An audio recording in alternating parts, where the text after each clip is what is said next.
I am not a simp, but I do have a problem. How can I put this into words? I'm sure there's a name for it, like the tsundere yandere crap, but I don't care enough to look it up. Okay, so how attractive an anime female is to me is directly correlative to how much joy they would derive from peeling the flesh off your bones and listening to your melodious screams. It's very different than the step on me crowd. I don't want my flesh to be peeled off. And it's very different than the I can fix her crowd, because I don't want to fix her.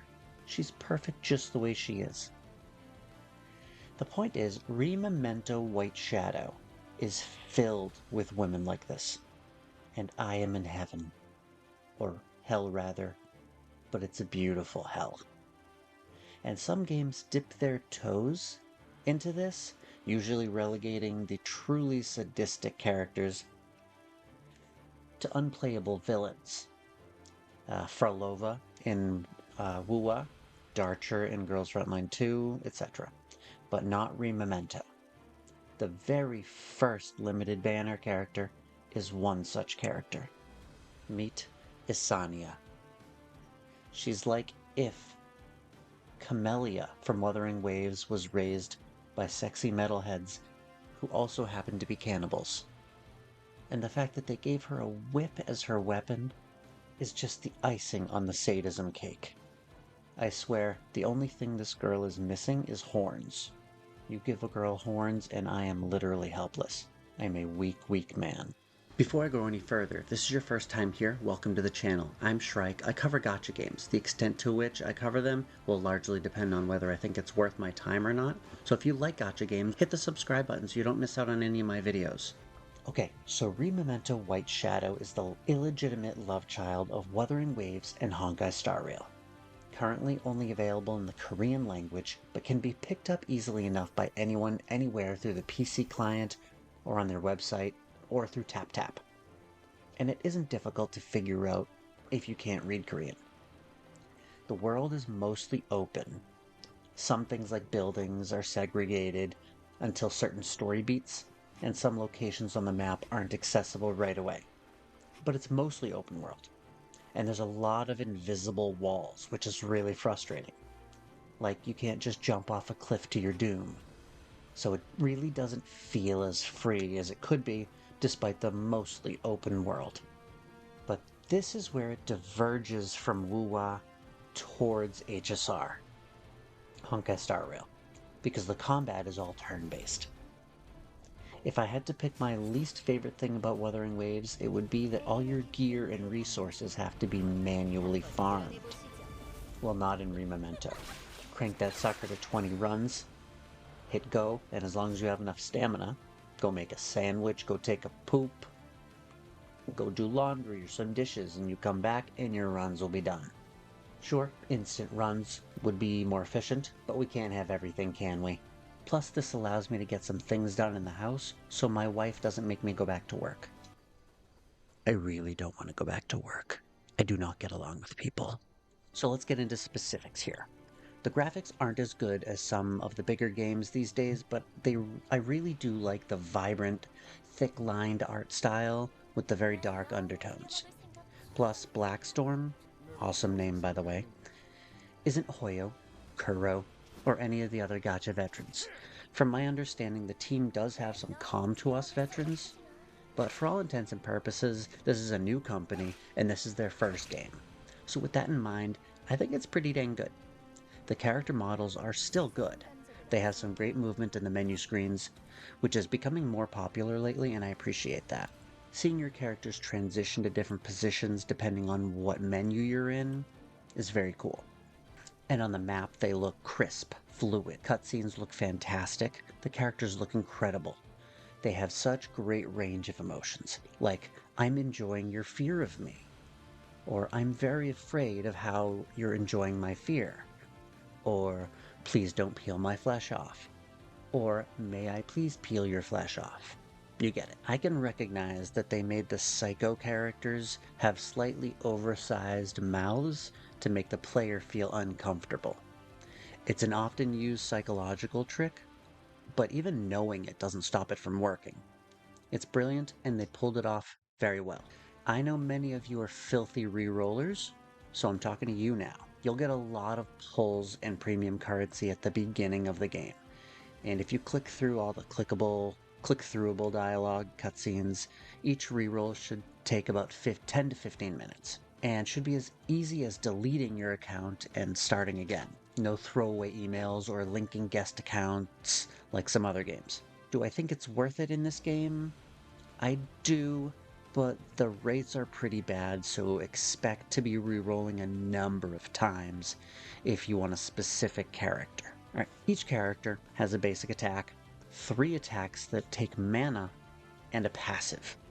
Their attacks are fully animated, each one getting progressively more elaborate as you get to their ultimates, which are fully cinematic. The combat itself uses a mana sync system, as I mentioned, where you have one attack button, but you can sink mana into the attack to pump it up to the next tier. If no mana is sunk, it will do the basic attack. If 3 mana is sunk, it will do the ultimate, etc. Each attack is different, so you need to know your units, to know what attacks you need to use at what time, and sink that much mana into the attack.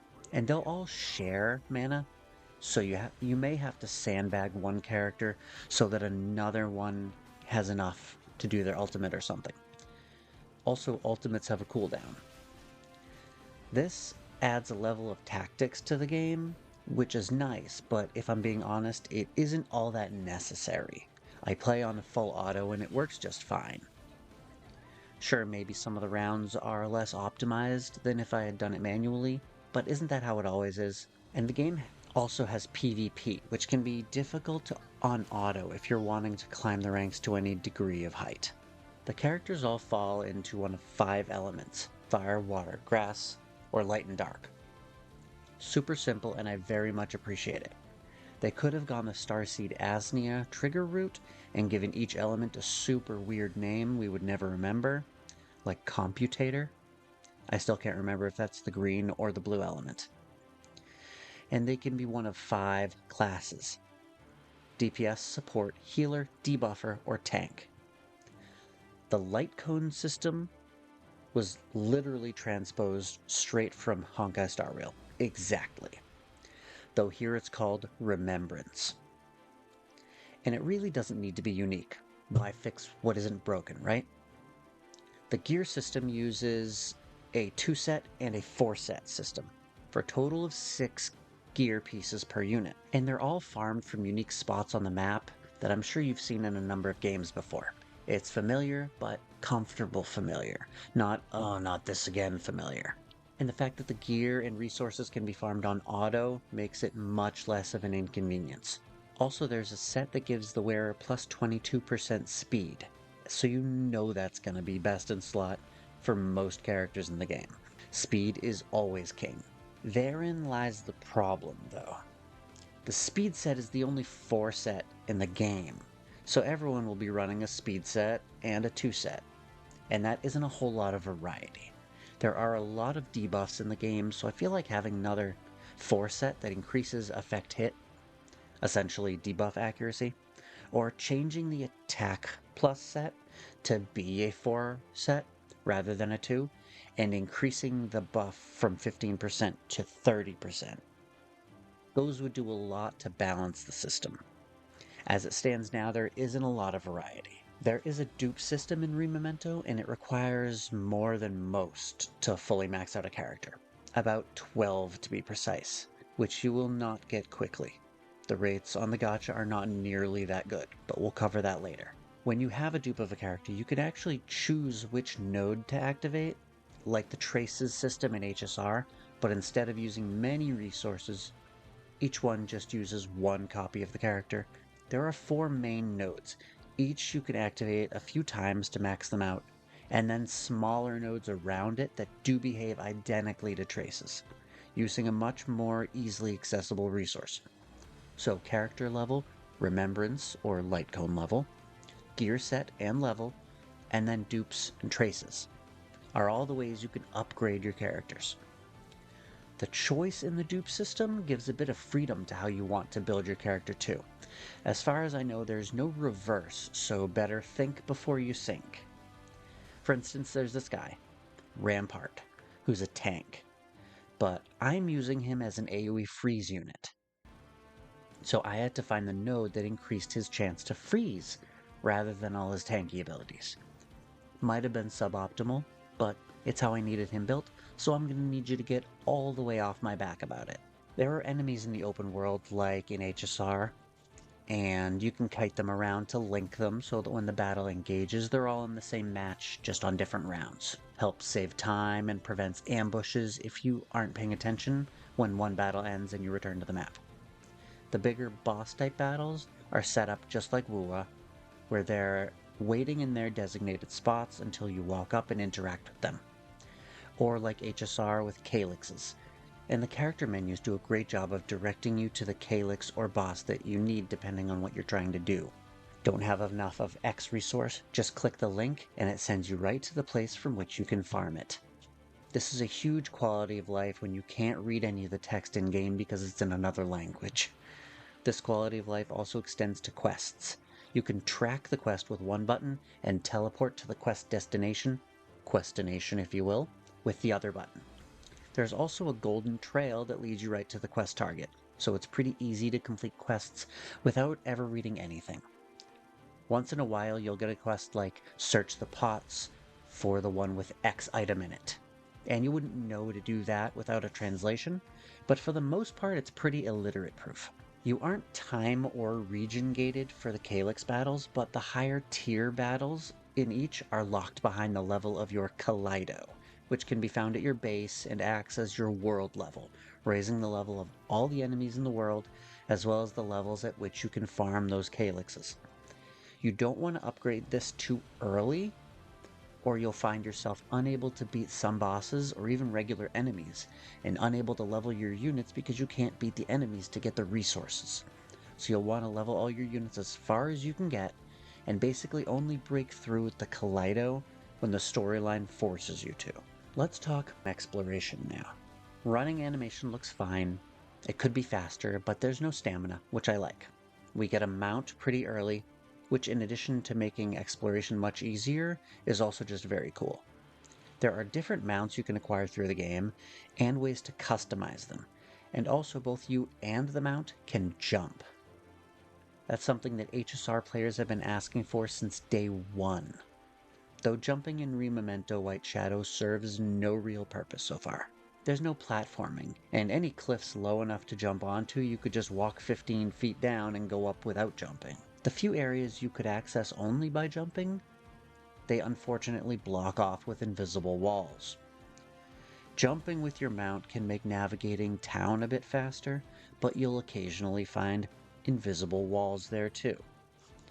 There's no climbing or gliding mechanic, which kind of shocked me. I had come to expect that those were just standards of open world gachas. Maybe I'm spoiled, but it doesn't really seem optional to me. Hopefully they fix that. Though there's no fall damage, so there's that. Maybe the mount is a trade-off for not being able to glide now that I think about it. But that would be a shame. Give me both, and let me jump off cliffs and die. Let me access places I'm not supposed to by doing some crazy climbing jumping maneuver. It's not true freedom unless I can break the game. But let's move on to the gacha system. Arguably one of the make or break factors in a gacha game. The standard banner has a 1.7% chance of pulling a water, fire, or grass 5-star, and a 0.25% chance of pulling a light or dark 5-star, with a guaranteed 4-star at every 10 pull, which is pretty standard. Gachas do one of two things with weapons though. They either have a separate banner just for them, or they throw them in with the character banners. Seems like Rememento has chosen to do both for some reason. The resource you acquire passively by summoning can be used in the shop to buy copies of any of the 4-stars for 50, an initial copy of the 4-star for 100, or a 5-star character for a very rare version of this resource. You can even buy a limited character using this method. There's no pity or typical 50-50 system. Instead, each time you summon on the standard banner, you receive a flawless do, and when you acquire 250 of them, you can buy any 5-star from that banner. For the limited banner, you get Flawless Radiance, and you could buy the limited character at 250. I've seen much better systems, but I've also seen worse ones. I will still be providing feedback to them regardless. 120 summons to get 1 copy of a character when you need 12 copies to max them out is a bit much. Though the currency-based pity system here does allow for us to stock up some for future banners and just outright buy a character instead of pulling, if indeed the currencies carry over, which they better. I will be suggesting that they reduce the amount needed to max a character. I'm not sure raising the rates would fix it. You do still want the characters to feel rare. And I don't think being able to buy it after 50 pulls will fix it either. But I think keeping the rates, keeping the 150, 250 system could work if we only needed 5 or 6 copies to max a character. But that's just my opinion. The point is that this is one thing I think they really do need to address. I think a lot of people are going to have a problem with it. Along the lines of things people might have a problem with are the technical issues. As of the recording of this video, they've just released an update that helped a little with this, but the game is basically unplayable on mobile. It drains the battery and heats up the phone like crazy. They have acknowledged the problem and are working on fixes, along with fixes to a lot more problems that the Korean side has said that I wouldn't know anything about, like the monetization system. They've stated that they've heard the feedback, acknowledged their failures, and plan to address them, along with provide suitable compensation. This is a good sign for the global release and the future of the game as a whole. I know there's still a lot of the game I haven't experienced, and I'm no doubt missing things, but that's my review for now. And I recommend you give this game a try. If not now, then definitely at global release, which should be coming soon. They've only got a little bit more stuff to work on. I think the dubbing in English and Japanese, I think that's all they have to work out before they release it globally.